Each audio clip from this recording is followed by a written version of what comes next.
If you're looking for a cleaner way to drive, you'll want to hear from our guest today. He's an engineer comparing the environmental impact of gas powered, electric, and hybrid vehicles. His surprising findings next on this episode of Technology Today.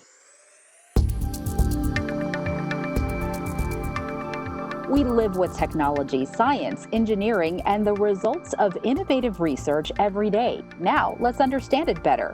You're listening to the Technology Today podcast presented by Southwest Research Institute. Hello and welcome to Technology Today. I'm Lisa Benya. We're not back in our studio yet, so we are recording today through web conferencing. Our guest today is SwRI Principal Engineer Dr. Graham Conway. Dr. Conway works closely with the Environmental Protection Agency and automotive industry suppliers and manufacturers. He conducts engine testing and modeling and tracks changes in industry regulations. He's talking to us today about his intriguing findings on the environmental impact of zero emissions electric vehicles. Thank you for joining us today, Graham. Hi, Lisa. Good to be here. Hi. So I was intrigued by your TEDx talk. So you presented a TEDx San Antonio talk. It was really eye-opening. So to start, will you recap your talk for our listeners?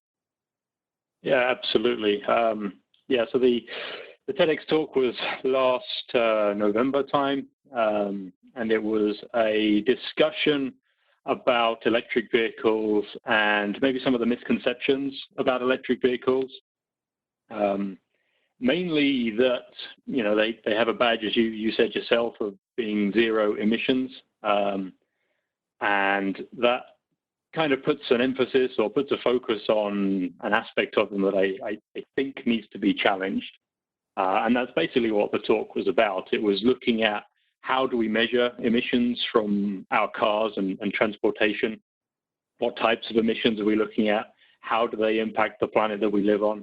And really how can we as a consumer and we as a bigger part of a society make the right decisions that will be the best for our planet in the end. And really the big takeaways are that maybe things like hybrids would be something that should be considered by a lot of people today for their next car. And that as a people and as a society, we should be looking at improving the internal combustion engine. At the same time, we're looking at making battery electric vehicles more available to people. So what I found interesting and what really was, brought it home for me was you had this diagram, and I'll try to explain it to our listeners, but it showed how we need to expand our vision of emissions. So inside the circle, maybe the zero emissions car is not putting out, it's putting out zero emissions. But if you took a wider approach and looked at the big picture, your information was that it actually is not as environmentally friendly, and it's not, zero emissions may not be accurate. Can you touch on that a little bit? Yeah, absolutely. So I guess to go back a little bit, it would be the way we currently measure emissions in the automotive industry, especially for the cars that you and I would drive, is we hook up a emissions measurement device to the exhaust, and then we drive it over a prescribed distance at a certain speed, and then we measure the emissions that come out of that. And then that's what we use to say what the fuel economy numbers are and what the emissions are from that vehicle. Now, if you try and do that measurement technique on a battery electric vehicle, you're going to come up with an answer of zero because there is no tailpipe making those emissions. And that's where the moniker of zero emissions comes in, and everybody's fairly comfortable with that because, as I said, that is a true result when you try to measure it like that. But my point is that there is a lot more to it than just what's coming out of the tailpipe of the vehicle, and that's where we come to the box you were talking about, where I had an image of a vehicle sitting in the middle of the screen. It was an electric vehicle, and again, if you just put the measurement box around the vehicle, you don't get anything like CO2, and you don't get anything like NOx emissions.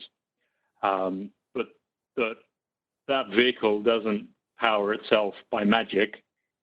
It uses electricity, and then that means, well, you really have to look at where the electricity comes from and how the electricity is generated. And if you do that, you draw a box around a much bigger picture, and then you start to see that, in certain places our energy isn't quite that clean.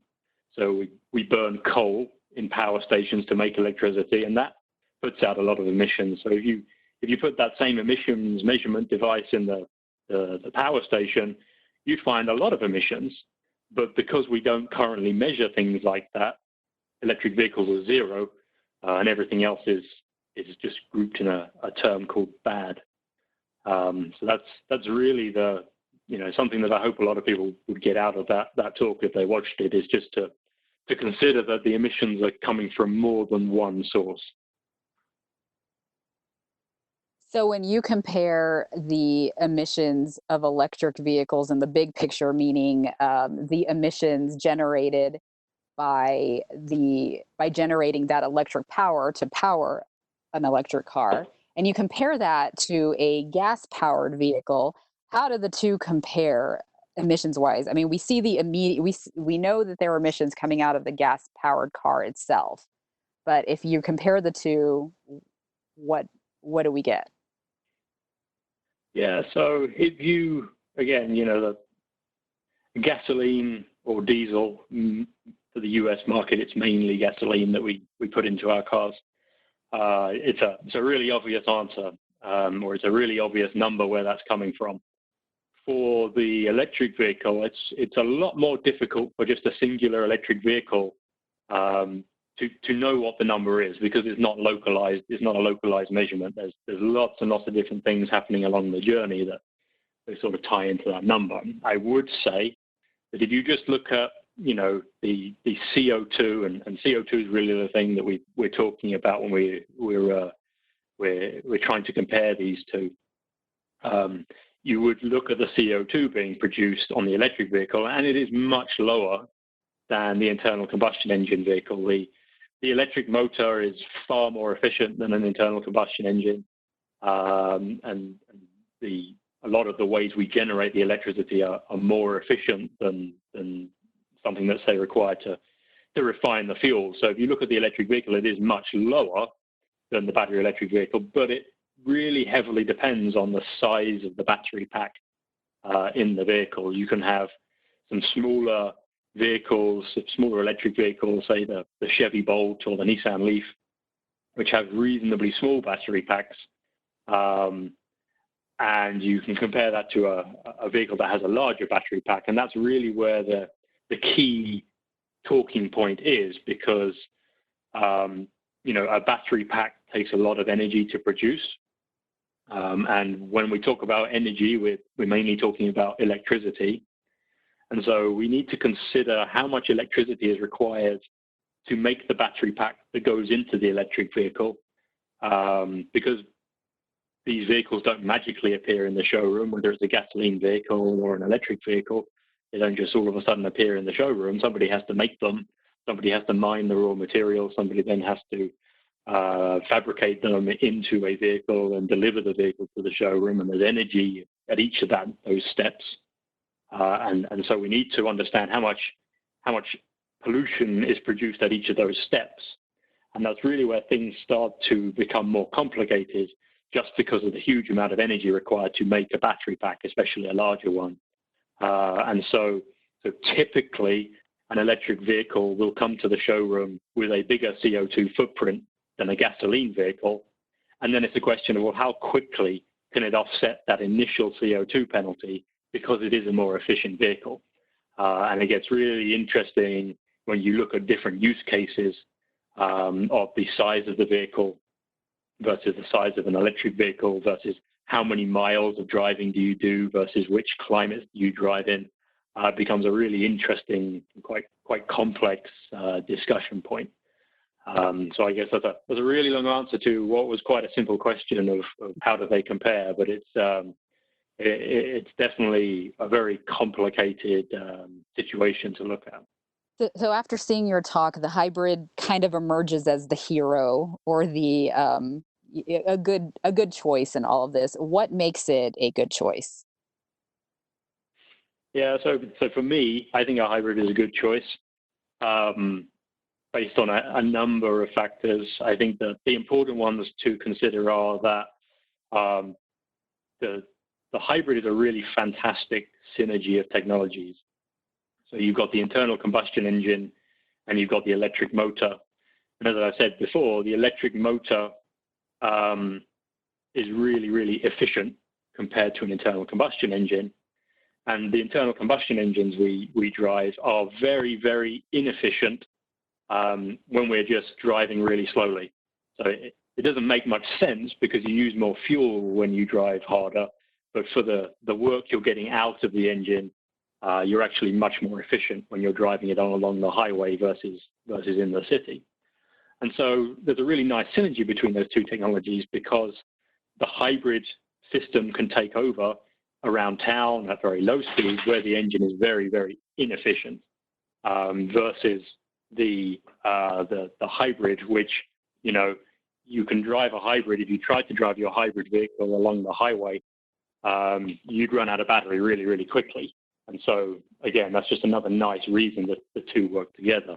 Why they become the hero of my story is because the battery pack in a hybrid is very, very small, generally, especially the type of hybrid I'm talking about, or certainly much smaller than a full battery electric vehicle.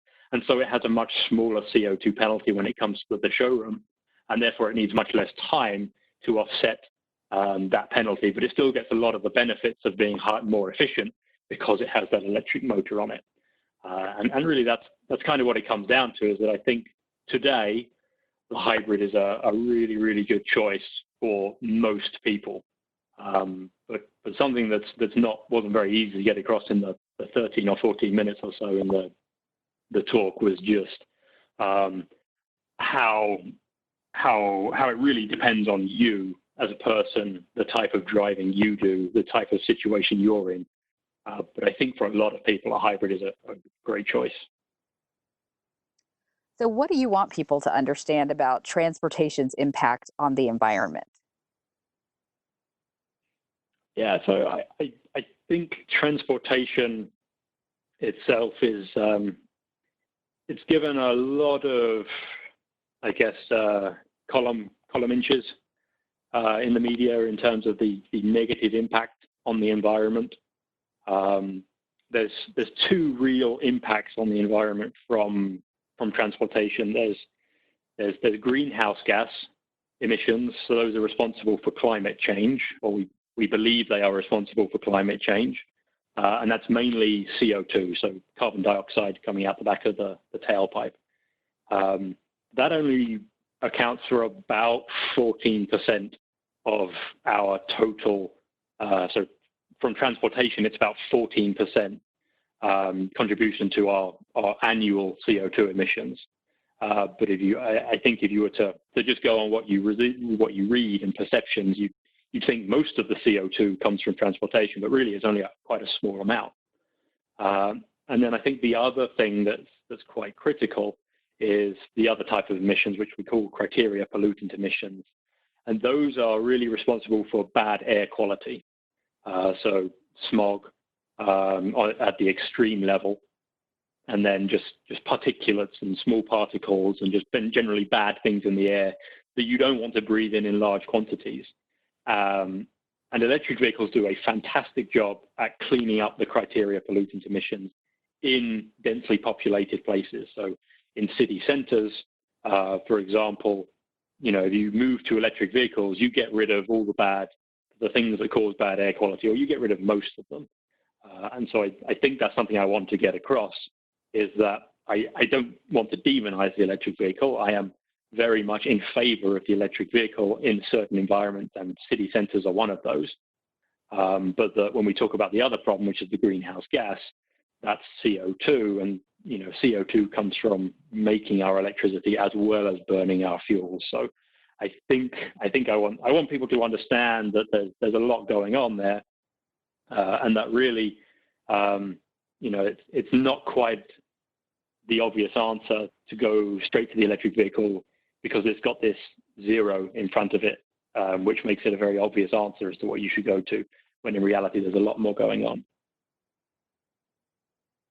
Yeah, it's not what it seems, is what your research has found out. So, you've been pretty vocal about your findings. So, how would you like this information to change people and their decisions around driving choices? Yeah, so I think first and foremost, it would be, don't just assume an electric vehicle is automatically the best choice for you.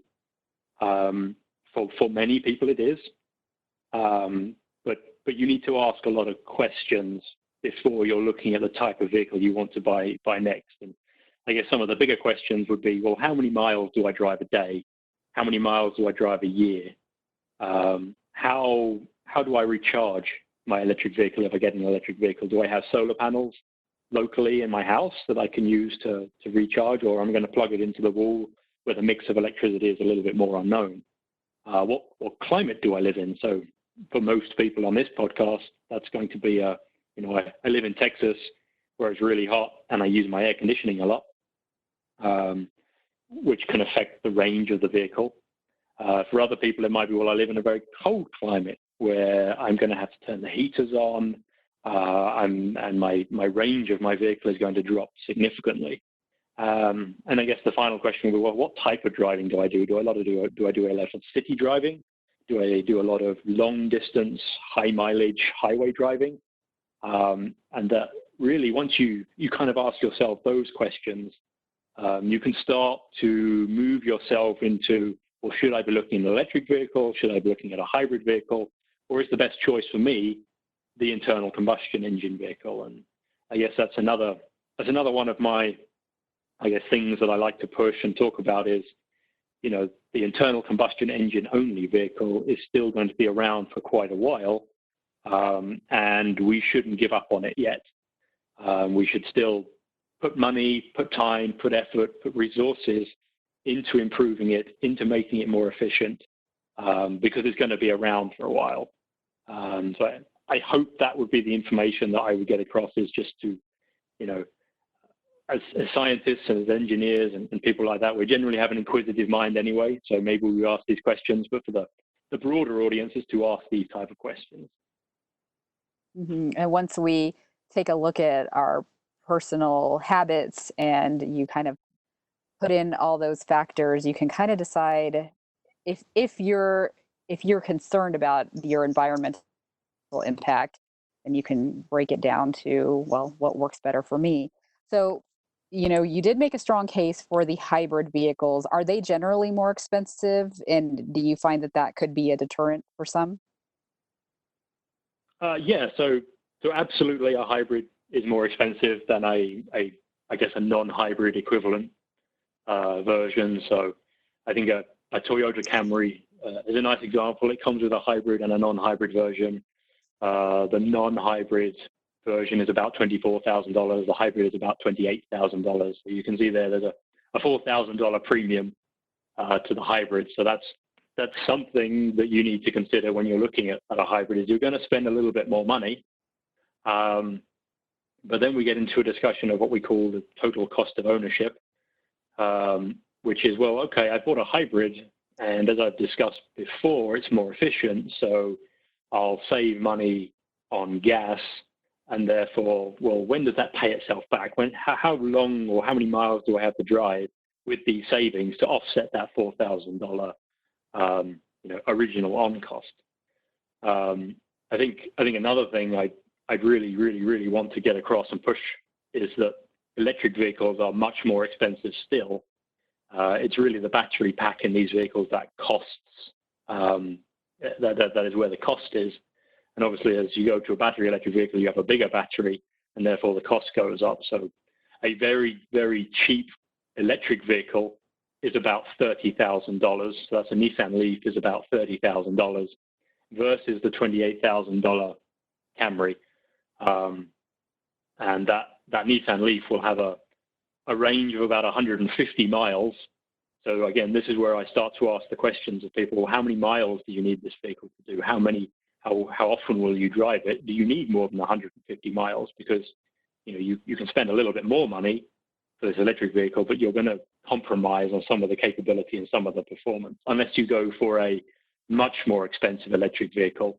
But that's very difficult to afford for a lot of people, especially in the US, where the median household income is about $60,000 a year.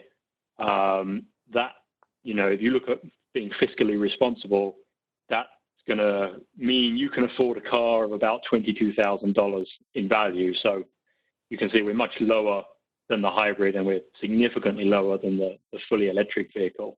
And that's really something that I think I want to get across as well, is that we need internal combustion engines still, because it's a cheap form of transportation that generally the bigger population will be able to afford for many years to come, while we wait for battery prices to come down and we wait for the electric vehicle to become more affordable. So when did you first realize that maybe you had to question electric vehicles a little bit more, and that perhaps they aren't as clean as many would think? So I don't think I had a light bulb moment. I don't think there was any thing that suddenly jumped out of me as, oh my goodness, that doesn't seem right. I think once I started to see people talking about banning the internal combustion engine, so many states now and different countries, especially in Europe, are talking about complete bans on the internal combustion engine.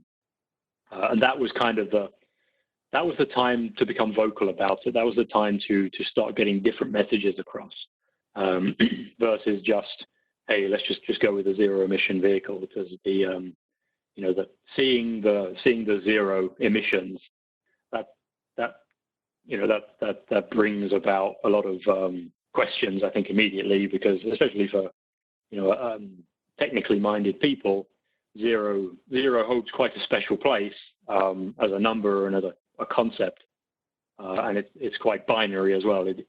Something is zero or it isn't zero. There's no middle ground. If you're near zero, you're not zero. And so seeing the zero, it impacts me. It makes me angry that people are using zero incorrectly and inappropriately.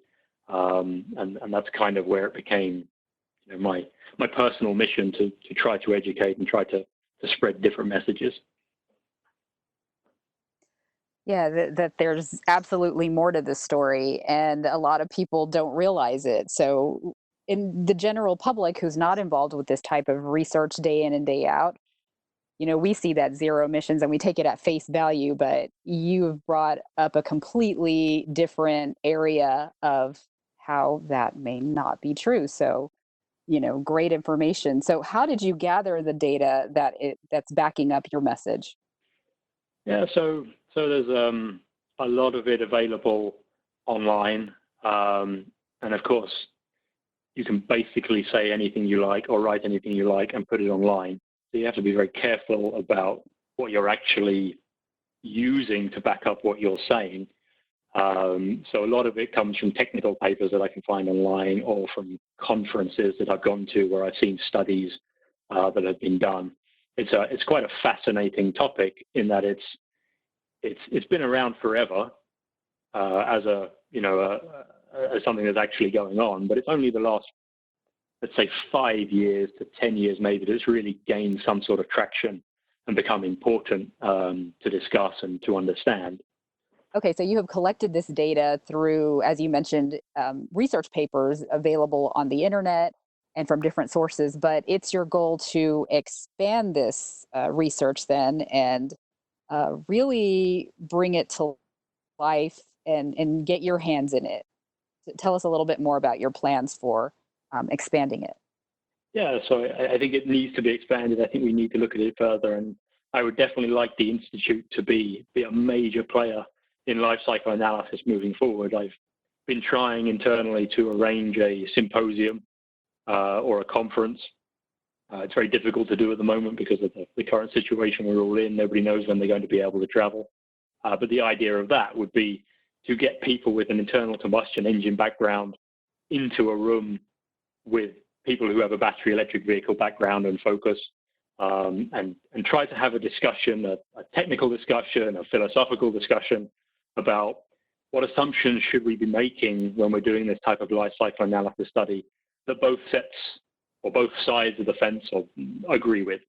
Because if you get somebody who does you can get somebody who does the study of life cycle analysis who has just an engine background, you're going to get a very different answer to somebody who does that study with a battery background. Now, it's just inherent biases that we have when we're picking our assumptions. And so that's really the aim, is to come up with a set of assumptions, come up with a set of standards that can be used globally, so that when we do this study wherever in the world, we use the set of assumptions that we've come up with in this symposium, and then hopefully then we can all be singing from the same page as an industry. Why is it so important for you to get this information out there? So I guess I strongly believe the internal combustion engine will be required for many decades to come. So elephant in the room for some listeners who maybe are skeptical would be, well, Graham, you're an internal combustion engine guy. Of course, you're going to come up with a story that promotes the internal combustion engine. And yes, that is where a lot of my motivation comes from. But as I said before, I absolutely believe the future of transportation is the electric vehicle. 100% believe that one day we should all be driving electric vehicles. I just don't think that's as soon as many people say it will be. And therefore, as we've said before, if you politically say something is a zero emission vehicle, and you should therefore ban any other technology that isn't an electric vehicle, you kind of push the argument, or you push the technology path down one route. And that route specifically will defund investment in the internal combustion engine, which I think is going to be a problem in 10 or 15 years' time, where we realize, well, we still need internal combustion engines, but now we've missed out on 10 to 15 years of research and development because we decided, well, we were going to ban them without really having a plan of how we're going to move to 100% electric vehicles. So I imagine there are some maybe electric vehicle manufacturers who have gotten wind of your message and maybe don't like it. Have you received any pushback for this message? Oh, loads. I've had lots and lots of pushback with my mentor for my talk. So when you do a TEDx talk, you're assigned a mentor or somebody who's given a talk before, and mine was excellent. I couldn't have asked for a better mentor. A guy called Ali, who works at a Central Catholic High School downtown. And he said, "Look, Graham, if people don't push back against you, then it wasn't a message worthy of a TEDx talk in the first place. It should be controversial. It should be challenging. It should be thought-provoking." I've had a lot of people who are supportive of the talk, and generally it's people involved in the oil and gas industry and the internal combustion engine people. They're like, that this is the message that needs to be getting out there. And then there's people on the electric side of the fence who are, will disagree with specific parts of the talk, which I'm absolutely okay with. It's as I said, it's data that's been gathered, and it's data that could be questioned, and I love having those discussions. But I find it I seldom find people disagreeing with my overarching message of we should be doing a better job of quantifying the emissions from the life cycle. And one of my messages is I absolutely believe the future of transportation is the electric vehicle. So that's that saves me in a lot of arguments, in that I'm not just seen as a guy who just wants the internal combustion engine to succeed. So I think, yes, I've had a lot of pushback, but generally it's on specific small parts of it where people have other data that suggests a slightly different message.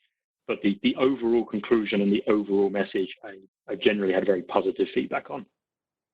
All right. But you are up for the challenge if someone's wanting to challenge your message. So I like that. Absolutely. So yeah, absolutely. Okay. So what are you driving? If not too personal of a question, what do you drive and why?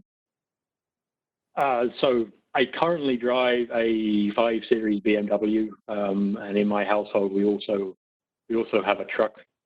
So So we have those. Those are our two main vehicles. It might surprise people to know I used to own an electric vehicle up until a couple of years ago. I was on a lease for about 3 years. It was a BMW i3 electric vehicle. So, as I say, I'm not against electric vehicles. I don't have a problem with the technology or what the vehicles are. One of the main motivations for me for getting that vehicle at the time was the cost. It was super cheap to get it just because I guess we're in Texas, and 5 years ago, nobody really wanted an electric vehicle. And there were lots of government incentive programs that made the cost really, really good. So it was really interesting as a jump into the competitive space and get a first-hand experience of it. And I guess as I say, I've got two internal combustion engine vehicles, but I try to ride my bicycle a lot, sometimes to work, sometimes just for doing small errands, to, I guess, try to offset my carbon footprint a little bit. Do you have any plans to get a hybrid at some point? Yeah, I think absolutely my next car, I will strongly consider a hybrid. What do you enjoy about this line of work? So I really enjoy working with the clients. I learn a lot from talking with our clients, and something I really like to do is learn. If I don't learn something, at least one little fact or one little piece of information, that's been a bad day. I just love asking questions and getting answers, and there's very few places I would imagine better to be than the Institute for that type of environment in terms of just one, asking questions. It's a very that's very well received in this working environment, and two, you've oftentimes got people around the Institute who can actually answer your questions, which is quite unique. You don't have to spend 6 hours getting lost in Google searches to understand something. You can just pick up the phone and ask somebody who's been working on it for 45 years, and they can give you the answer. And then I guess the other thing I really enjoy about work is the travel, going to see different parts of the world and understanding, go to Japan a lot because there's a lot of an automotive base in Japan with Honda and Toyota and Nissan and people like that. And, understanding their requirements, it's a very different set of requirements and a very different set of challenges to, for example, Europe or the US. And that's, again, going into working with clients and understanding their problems and trying to solve them. Unfortunately, at the moment, that all has to be done online. But hopefully one day we'll be back to normal. That's what we're all hoping for. Just like our recording of this podcast, we're normally in our studio, but here we are today on a webcast. And I think, we've learned so much from you today, no matter the method of hearing your voice. But really, you've enlightened us and given us a wider perspective on this issue. And I really did enjoy your TEDx talk, and we will post the link to that on our episode page so our listeners can check that out. So thank you for all of this great information today, Graham. Really interesting insight on how vehicle choice can impact the environment. I enjoyed having you. I really enjoyed being on. Thanks a lot, Lisa. Our segments Breakthroughs and Ask Us Anything are on hold for now. Before we go, we have some good news to share. We can now say we are an award-winning podcast. Thank you to the San Antonio chapter of the Public Relations Society of America for recognizing the Technology Today podcast with a 2020 El Bronce Excellence Award. The podcast team is grateful for the honor.